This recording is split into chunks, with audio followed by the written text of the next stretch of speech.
Kita Syawal dah habis. Oh, dah habis hari ni kan? Besok? Oh, besok.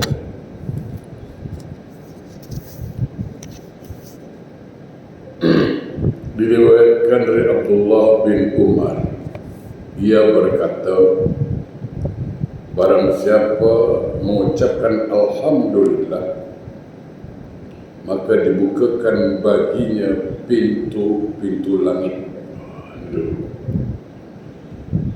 Stop dulu sini. Jawab. Ini penting. Bangun tidur. Kalau tengok Quran itu, A'udzubillahi minasyaitonir rajim. Ya ayyuhallazina amanu dzkurullaha dzikran katsira wasabbihuhu bukratan wa asila. Wahai orang-orang yang beriman. Sekarang tanya kita ni orang beriman ke tidak? Beriman. Berarti Allah panggil kita. Apa kata Allah? Banyak-banyaklah berzikir menyebut nama-Ku dan bertasbihlah pagi dan petang. Nah, makanya bangun tidur, ucapan yang pertama keluar dari mulut ni, Alhamdulillah, itu diusahakan. Bangun tidur aja. Jangan membebel. Kita ni pula bangun tidur membebel. Itu tak kenalah kencing budak beluncing. Apalah. Bangun tidur membebel. Apalah bangun tidur alio tu.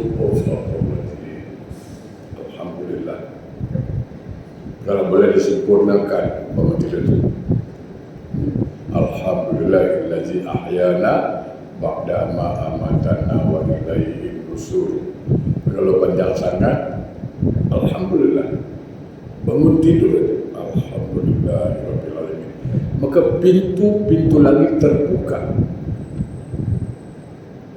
Artinya rahmat Allah turun pada kita. Pertama sekali kita puji Allah sebagai ucap rasa syukur pada Allah, kerana Allah kembalikan roh kita. Allah beri lagi kita peluang untuk menikmati hidup. Bayangkan kalau kita tidur malam, sekali bangun dalam saraman macam, sekali bangun marah buka macam, tak nanya. Jadi ini betul-betul terasa. Nah, dan Alhamdulillah itu kan ucapan syukur. Apa kata Allah dalam Quran? Firman, A'udzubillahi minasyaitonir rajim. La in syakartum la azidannakum. Kalau engkau pandai bersyukur atas nikmat yang aku berikan, kata Allah, nanti aku tambah. Itu janji Allah tu. Kalau janji kawan kita boleh percaya, janji suami kadang-kadang banyak bohong juga, pun kita percaya juga. Takkan janji Allah kita tak percaya. Kata Allah, kalau kau pandai bersyukur, nanti aku tambah. Nah, ketika kita mulai pagi kita dengan ucapan Alhamdulillah, ya Allah, Alhamdulillah, merasa nikmat, maka Allah akan tambah nikmat pada kita. Satu. Itu sebabnya lah saya katakan Rasulullah SAW berpesan kepada Muaz bin Jabal, Muaz, jangan lupa baca doa ini selepas solat. Nah, ini saya selalu pernah sampaikan, amalkan doa itu, jangan lupa. Setiap solat, pesan Rasulullah pada Muaz, Muaz, hendaklah engkau jangan lupa baca doa ini selepas solat. Apa doanya? Kita banyak hafalkan. Allahumma a'inni ala zikrika wa syukrika wa husni ibadatik. Itu doa bagus. baik diamalkan.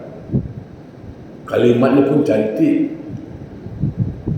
Allahumma a'inni ala zikrika wa syukrika wa husni ibadati. Ya Allah, tolonglah aku ya Allah untuk selalu berzikir menyebut namamu. Itu dia. Nak makan kita berzikir, nak tidur ingat Allah, nak semua dalam keadaan apapun lah, kita selalu ingat Allah.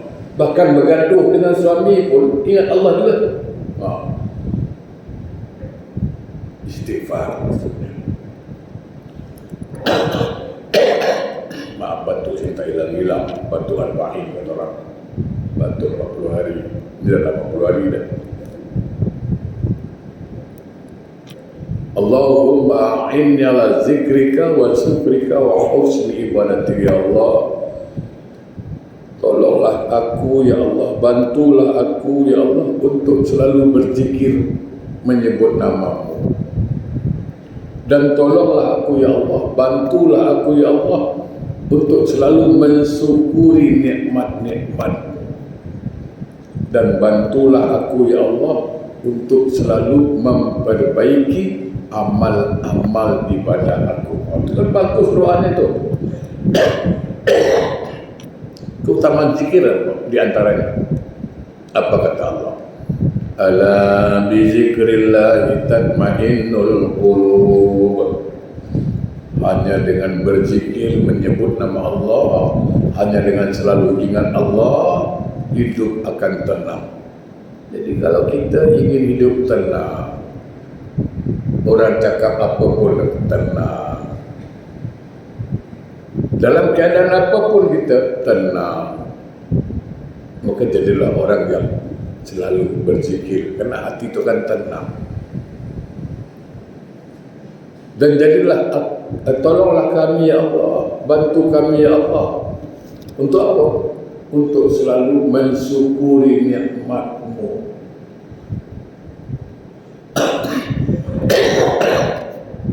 Syukur ini, saya tambah sedikit, dia sempurna syukur ini dengan 3 perkara.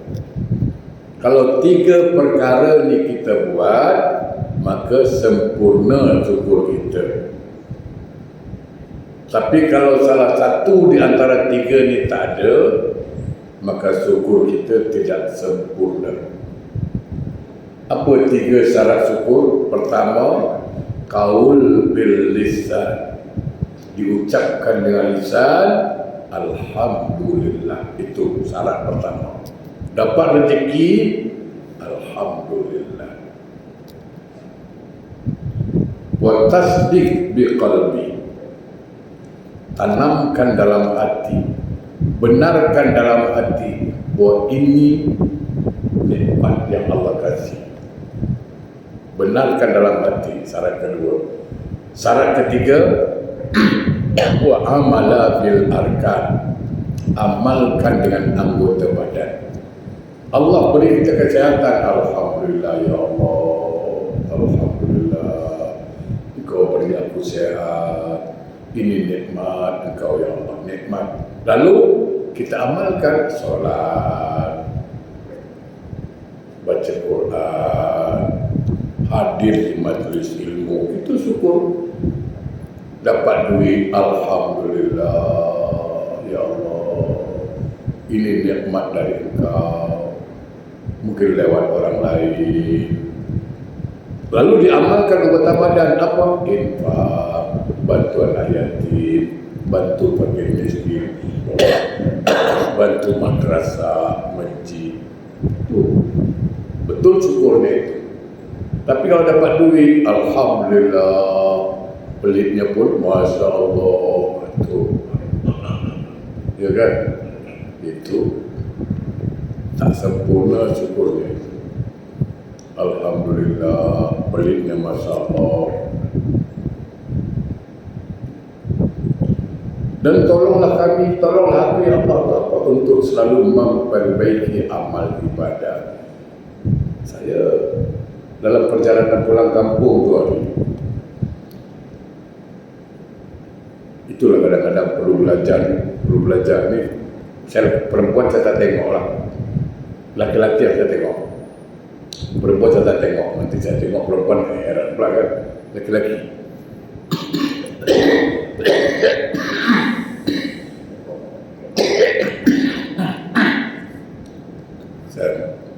Di dalam feri itu ada musola, atau sebelum masuk feri ada musola. Itu kebanyakan laki-laki yang sholat ketika sujud kakinya itu tidak bertekan gitu, dia angkat. Padahal kan dalam rukun sujud berapa anggota sujud? 7 kan? 2 kaki, 2 tangan, 1 gening, betul? 7. Hidung tak masuk. Kalau hidung masuk, hidung saya pesek aku.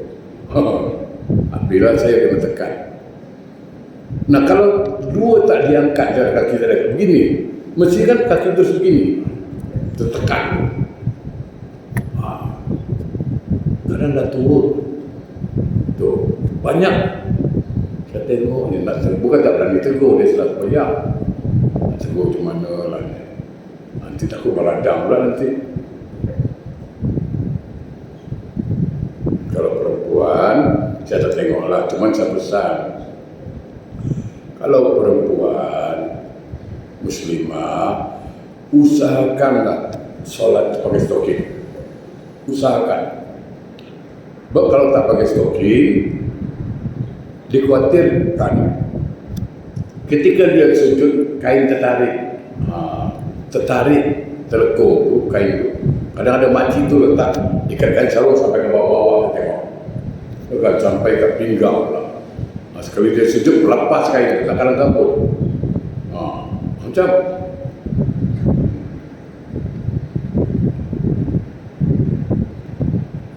pakai stocking, usahakan. Nah itu kita minta, ya Allah, bantulah aku, tolonglah ya Allah untuk selalu memperbaiki amal soleh. Contoh banyak. Ada tengok tak, tapi kita tak tuduh orang tau. Jangan tuduh orang dan jangan cakap-cakap dengan orang. Saya pernah tengok satu perempuan, alisnya cukur alis habis. Diganti kecil betul. Kamu Melayu cakap cinoni. Itu Melayu cakap itu. Kecil betul lah. Halus betul dia tengok. Betul naik sikit. Dia macam barongsai dia tengok. Ada tak perempuan cukur alis mata? Merapikan no problem. Merapikan boleh. Yang tak boleh cukur habis lalu diganti.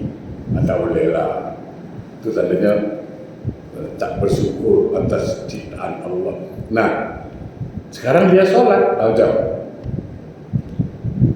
Dia solat. Solatnya sah tak? Sah. Kalau ditanya sah. Kalau ditanya sah kan? Sah. Kenapa? Karena sah itu cukup syarat dan rukun, sah lah. Tapi kalau ditanya Allah terima tak solatnya, itulah problemnya. Kenapa? Karena dalam keadaan yang haram dia menghadap Allah, itu dia. Dalam keadaan yang haram. Wala talbisul haqq bil batil wa antum ta'lamun. Jangan campur adukkan mana hak, mana batil, mana halal, mana haram. Engkau tahu. Maka kita minta perbaiki. Dan yang dah kadang-kadang itu saya tengok. Jadi jangan tak payah cukur alis mata itu. Kalau nak ngaji alis mata ni, kita pun sadar dah betapa kekuasaan Allah. Bayangkan rambut ni boleh panjang tu, rambut ni boleh panjang. Tapi alis mata ni tak boleh panjang. Padahal sama-sama rambut. Cuba kalau rambut panjang, alis mata panjang, takkan ada gabut. Kejap-kejap cakap, kejap nak sepak kan.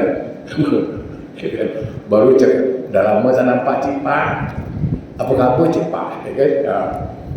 Kejap, kuku boleh panjang, gigi tak boleh panjang. Nah, bayangkan kalau gigi panjang, tiap minggu nak kena potong, terutama Sabtu. Tak pergi jemputan, mak kerja potong gigi je. Asal nak pergi jemputan, potong gigi. Itu. Kalau nak tengok kekuasaan Allah, Allah Maha Kuasa. Rambut boleh panjang, alis mata dia tak panjang, janggut panjang, misai boleh panjang, tapi alis mata tengok dia tak kasih panjang. Kuasa Allah. Saya tak boleh bayangkan lah kalau ni alis mata dia boleh panjang macam. Saya jumpa dia akan bilang macam dia apa-apa kejap kasih macam nak apa lagi bini turun kan. Jadi selepas solat jangan lupa baca doa tu.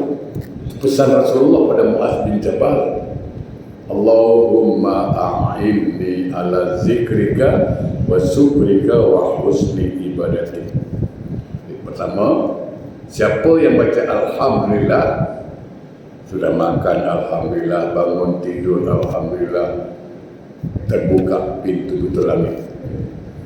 Dan saya ingatkan lagi, walaupun untuk kipasan apa yang kita bahas Alhamdulillah, tapi harus jelas.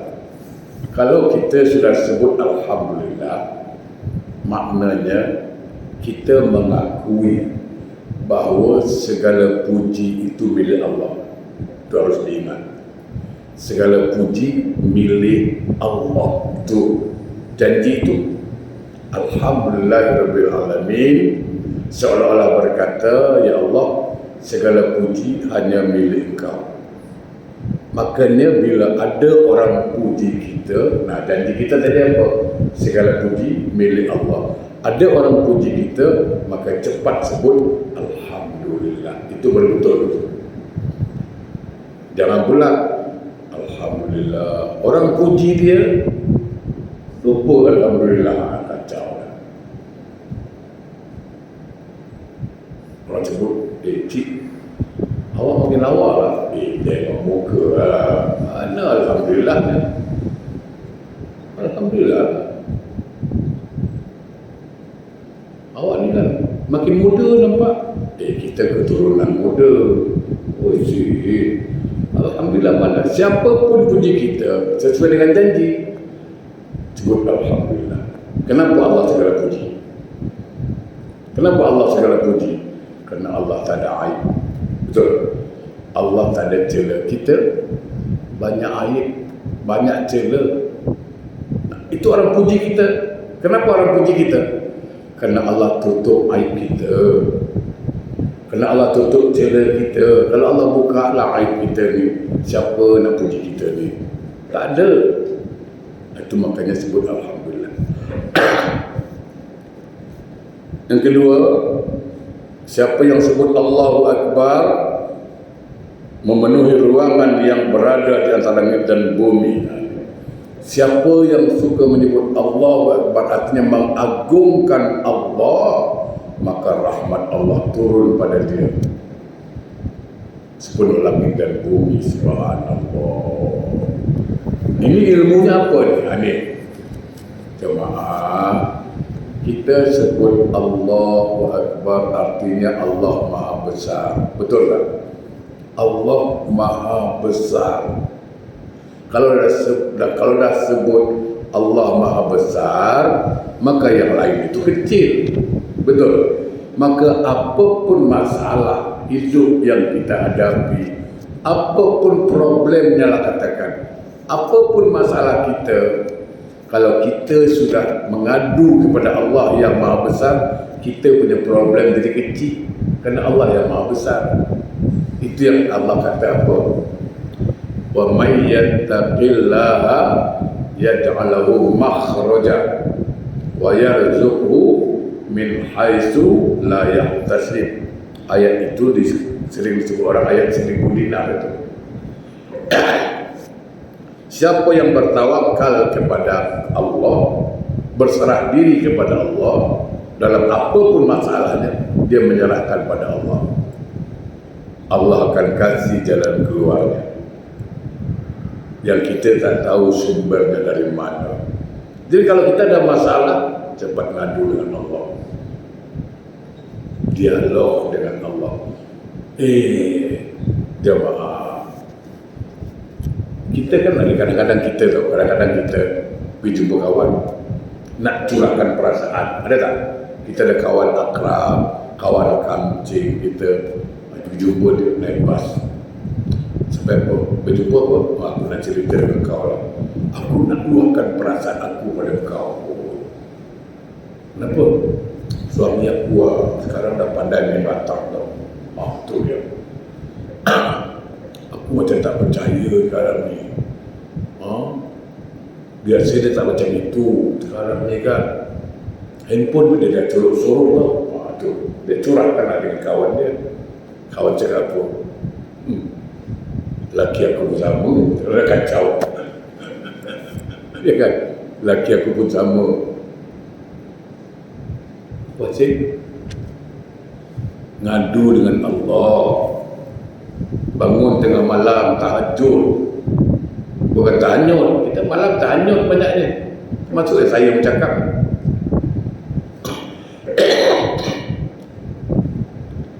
Bangun tengah malam, ambil wudu, solat, tahajud. Kalau solat tak boleh cakap Melayu. Betul tak? Solat tak boleh cakap Melayu. Tapi kalau kita mengadukan masalah, boleh tak cakap Melayu? Boleh. Itu sampai menangis-nangis. Kadang-kadang cakap dengan Allah. Tapi jangan lupa baca tahmid dulu. Ini dua ni syarat supaya sampai Alhamdulillahirabbil alamin, minimal Allahumma salli ala sayyidina Muhammad, minimal itu pembuka pintu lah. Sebab kalau dua ni tak dibaca, dia tak sampai. Jadi selepas salat, Assalamualaikum warahmatullahi wabarakatuh, Assalamualaikum warahmatullahi wabarakatuh, istighfar dulu, baru Alhamdulillahirabbil alamin, Allahumma salli ala sayyidina Muhammad. Dah cukup, minimal lah. Cakap sekarang, ya Allah, aku nak mengadu hal aku. Aku ada anak, ya Allah. Anak aku 3, tapi tiga anak tu tak ada yang menyenangkan aku, ya Allah. Dia suka melawan. Kadang saya cakap ini, dia cakap ini. Ya Allah, berilah dia petunjuk, hidayah, rahmat. Janganlah kau jadikan dia anak yang durhaka. Kau berkuasa, ya Allah. Kau cukup dengan cakap kun fayakun. Cakap dengan Allah. Aku ingin tengok anak aku ni solat tak tinggal. Aku rindu, ya Allah, tengok dia baca Quran. Dulu dia rajin solat, dulu dia rajin mengaji. Sekarang ni dah berat dia solat. Aku takut, ya Allah, kau cabut nyawanya ketika dia bermaksiat. Ya Allah, aku ngadu dengan kau sebagai mak dia. Jangan biarkan anak aku melalaikan solat. Kan bagus kan? Ngadu dengan Allah, dan Allah pasti dengar itu. Ngadu dengan kawan sama aja. Ya anak aku kan sekarang, dulu rajin solat tau, sekarang tak. Anak aku lagi teruk macam.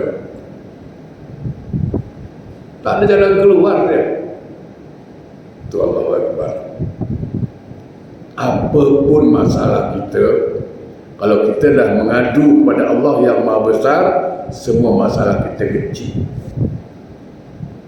Semua masalah kecil.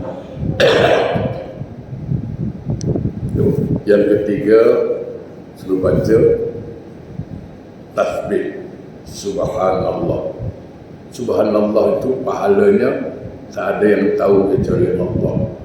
Nah, cuman saya ingatkan, kalau kita dah baca tasbih Subhanallah, Subhanallah, berani cakap tasbih Subhanallah, artinya apa itu?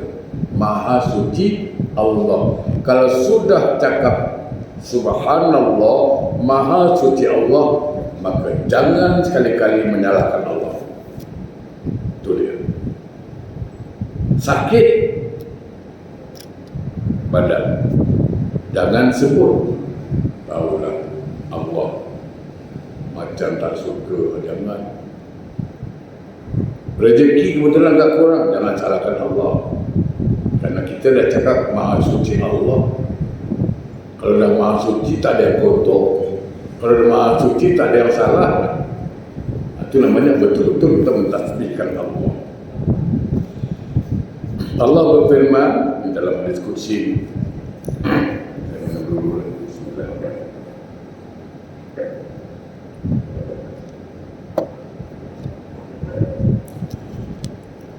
Idza zakarani 'abdi fi nafsihi zakartuhu fi nafsi wa idza zakarani wahdahu zakartuhu wahdi wa idza zakarani fi mala'in zakartuhu fi mala'in ahsana minhu wa akram. Apabila hambaku berzikir kepadaku di dalam dirinya, maka aku mengingatnya dalam diriku. Apabila ia berzikir kepadaku sendirian, maka aku berzikir kepadanya sendirian. Apabila ia berzikir kepadaku di tengah-tengah rombongan artinya ramai, maka aku berzikir kepadanya dalam satu rombongan yang lebih baik dan lebih mulia daripada rombongannya. Zikir artinya apa? Ingat. Zikrullah artinya ingat Allah. Yang namanya ingat itu tak ada suara. Kalaupun sebut Alhamdulillah, itu namanya membaca tahmid, mengucapkan zikir. La ilaha illallah itu ucapan zikir. Betul? Yang namanya zikir kan ingat. Yang namanya ingat tak ada suara. Ada tak seorang istri sekarang di sini ingat suami? Ada, ingat kan suami kan? Tapi kan tak bercakap. Suami ada. Nama suami dia Dolak, Bang Dolak. Tak ada gitu. Ya kan? Nama suami Hasan, duduk majlis ilmu, ingat suami dia Hasan. Ya kan? Jadi ingat itu tak ada suara. Sama. Kalau kita mengingat Allah, artinya di hati. Itu. Ya. Jadi kalau kita ingat Allah dalam diri kita, maksudnya itu dalam hati, maka Allah akan ingat kita juga. Nanti kita jelaskan. Kalau kita ingat Allah bersendirian, Allah akan ingat kita juga. Kalau kita ingat Allah dalam satu majlis, Allah akan ingat kita juga dalam majlis yang bagus. Nah, kita ingat Allah, maksudnya apa? Mohon hidayah, mohon diselamatkan, mohon diberikan ketenangan. Betul? Itu cara kita ingat Allah. Mohon bantuan Allah. Betul? Tapi kalau Allah berzikir pada kita, artinya apa? Allah berikan kita rahmatnya, Allah berikan kita keampunannya, dan Allah berikan kita jalan keluar menyelesaikan masalah. Itu bukti Allah mengingat kita. Jangan salah paham pula baca hadis ni. Barang siapa berzikir kepadaku, aku berzikir kepada dia. Macam yang berzikir dengan jatimah. Kata jatimah, la ilallah, la ilallah. Allah bercakap jatimah gitu. Tak mungkin itulah. Artinya, kalau kita berzikir pada Allah, kita ingat Allah, kita sedang mohon ampun pada Allah, kita sedang minta perlindungan dari Allah, artinya kita mohonlah. Ketika Allah mengingat kita, maka Allah berikan kita keampunan, Allah rahmati kita. Itu makna dia. Ada yang meriwayatkan bahawa tidak ada seseorang hamba yang meletakkan pinggangnya di tempat tidur lalu ia berzikir kepada Allah Ta'ala sehingga tertidur, melainkan dicatat baginya bahwa ia selalu berzikir hingga bangun tengah malam, hingga bangun. Ini jika dalam hati. Kalau kita nak tidur, memang cepat tidur. Kalau nak berzikir, banyak cepat tidur. Betul saya katakan. Hati, dalam hati. La ilaha illallah subhanallah azim subhanallah wa bihamdi. Dalam hati cepat tidur. Atau baca salawat sallallahu ala Muhammad sallallahu ala Muhammad sallallahu ala Muhammad. Cepat tidur. Nah, siapa yang berzikir ketika mau tidur sampai tertidur, dan dia akan dicatat zikirnya itu sampai dia bangun. Nah, saya ingin menyampaikan satu lagi pesan Rasulullah SAW kepada Aisyah. Apa kata Rasulullah Aisyah? Dengan bahasa yang mudah saya sampaikan. Aisyah, engkau jangan tidur sebelum berselawat ke atas para nabi. Satu. Dan jangan engkau tidur sebelum mengkhatamkan Quran. Jadi pertama, jangan engkau tidur ya Aisyah sebelum mengkhatamkan Al-Quran. Dan jangan engkau tidur sebelum engkau mendapatkan syafaat Nabi, para Nabi. Dan jangan engkau tidur sebelum engkau mendapatkan keampunan orang Muslim. Dan jangan engkau tidur sebelum engkau mendapatkan pahala haji dan umrah. Jadi, Aisyah cakap, bila nak tidur kalau macam itu? Masa bila nak tidur? Nak kena minta syafaat para Nabi, nak minta ampunkan orang Islam, nak khatam Quran pula lagi, nak dapatkan pahala haji dan umrah. Bila nak tidur? Salaman Nabi masuk lagi selepas solat, dia tanya Aisyah, ya Rasulullah, macam mana saya nak tidur? Engkau suruh khatam Quran, engkau suruh minta syafaat para Nabi, engkau suruh minta ampun semua orang Islam. Macam mana semua orang Islam ampunkan aku? Engkau suruh aku haji umrah, buat pahala haji umrah. Tak tidur aku. Nabi senyum. Apa kata Nabi? Ini amalkan. Siapa yang baca surat Al-Ikhlas 3 kali, maka samalah dia dengan mengkhatamkan Al-Quran. Kenapa? Kerana Al-Quran itu isinya 3 bahagian. Quran isinya 3 bahagian. Satu bahagian tauhid, kedua bahagian syariat, ketiga bahagian sejarah. Itulah Al-Quran isi dia. Bagi 3. Bab tauhid, bab syariat, hukum hakam, dan bab sejarah, kisah-kisah. Dan perlawahan itu bagian tauhid. Jadi kalau kita nak tidur, baca Bismillahirrahmanirrahim. Qul huwallahu ahad, Allahu samad, lam yalid wa lam yulad wa lam yakul lahu kufuwan ahad. 3 kali, maka fadilahnya sama dengan mengkhatamkan Al-Quran. Sayang kalau kita tinggalkan. Sayang. Yang kedua, macam mana nak dapatkan syafaat Nabi? Maka bacalah salawat Ibrahimiyah. Apa itu?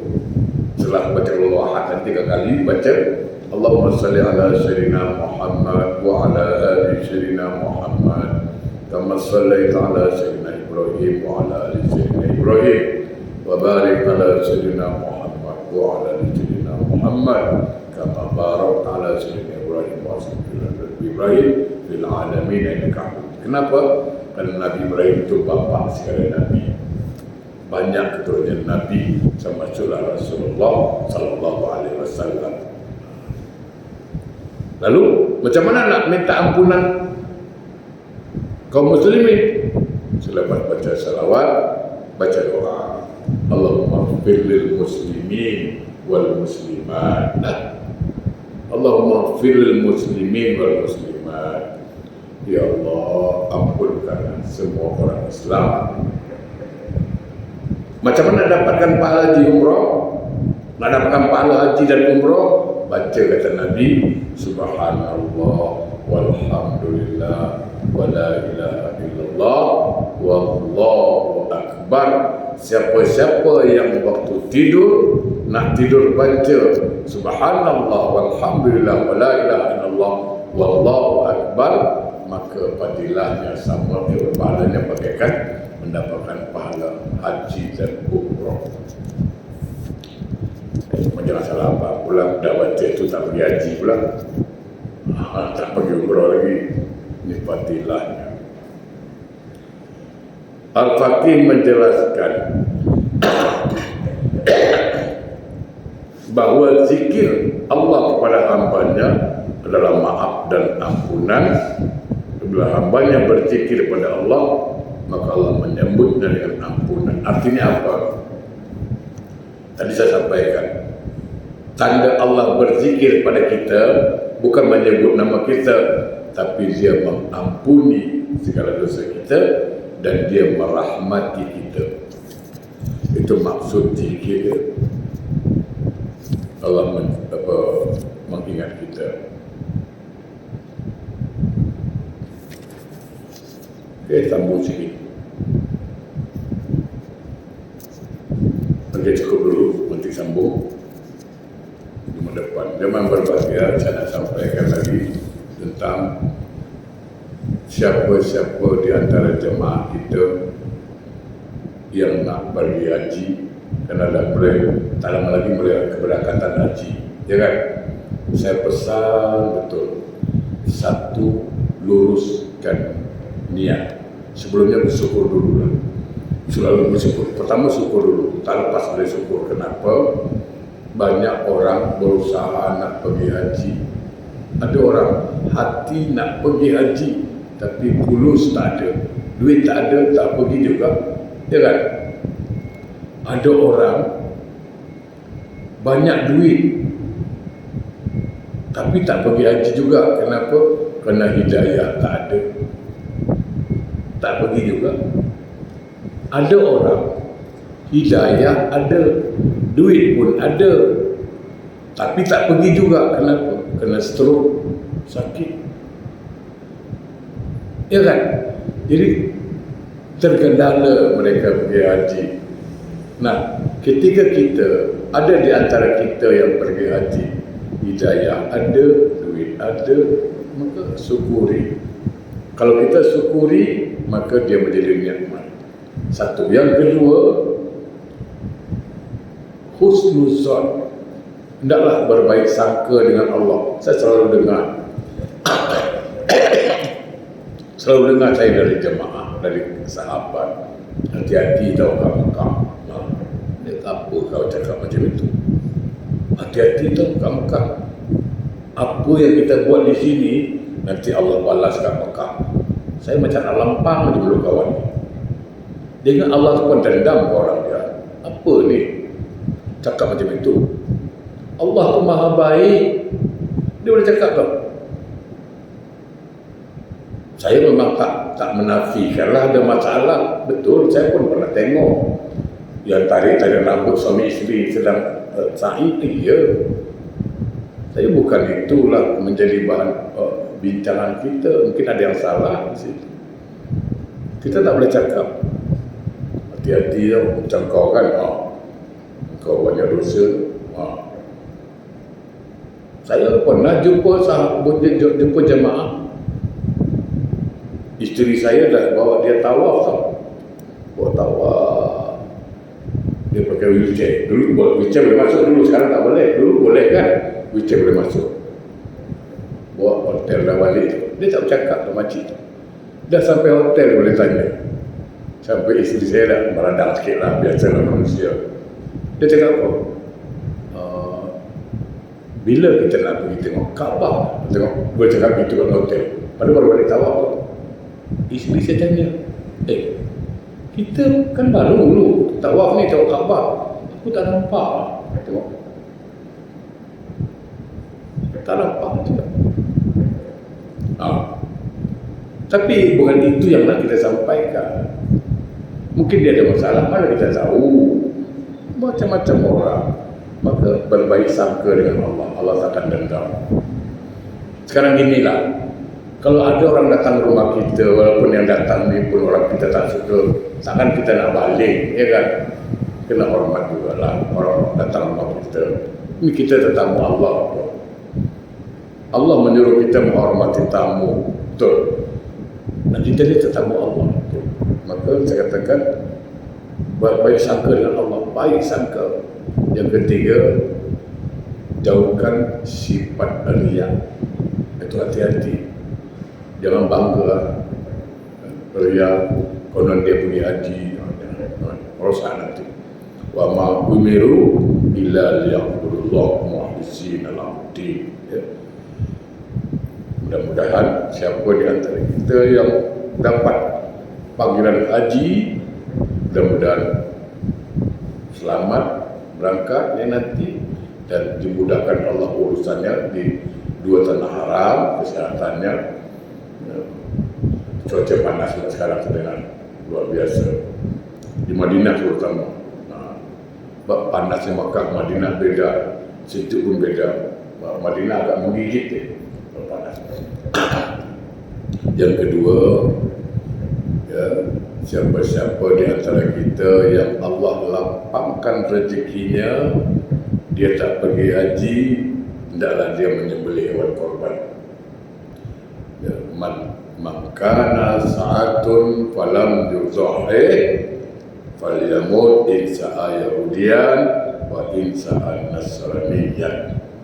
Siapa yang Allah lapangkan rezekinya, hendaklah dia menyembelih hewan korban. Siapa yang tak mau sembelih hewan korban padahal rezekinya ada, kata Nabi, dia tak mau potong, dia tak mau sembelih, maka matilah macam Yahudi atau Nasrani, terserah. Dalam hadis yang lain, maka satun falan yudhahih fala yuribanna musallana. Siapa-siapa yang Allah lapangkan rezekinya tapi tidak menyembelih hewan korban, tak payah datang ke tempat solat kami. Artinya Nabi tak suka. Dan fadilah menyembelih hewan korban luar biasa. Setiap helai bulu dihitung pahala, setiap tetesan darah dihitung pahala, luar biasa. Ya, silakan nak korban lewat siapa pun tak ada masalah.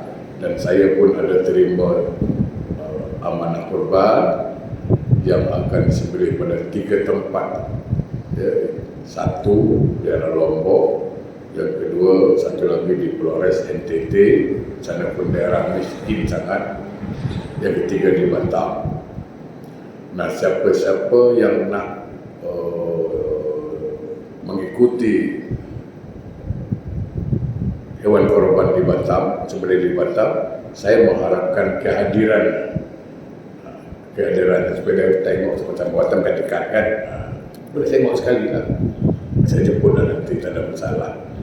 Selanjutnya, siapa-siapa yang nak buat akikah, kita lagi terima akikah dan juga terima badal haji. Masih ada 2 minggu lagi sebelum berangkatan, kita masih terima badal atau boleh konsultasi dengan saya lah. A'udzubillahi minasyaitonirrajim. Bismillahirrahmanirrahim. Alhamdulillahirabbil alamin. Allahumma shalli ala sayyidina Muhammad wa ala ali sayyidina Muhammad. Allahumma a'in ala zikrika wa syukrika wa husna ibadatik ya Allah.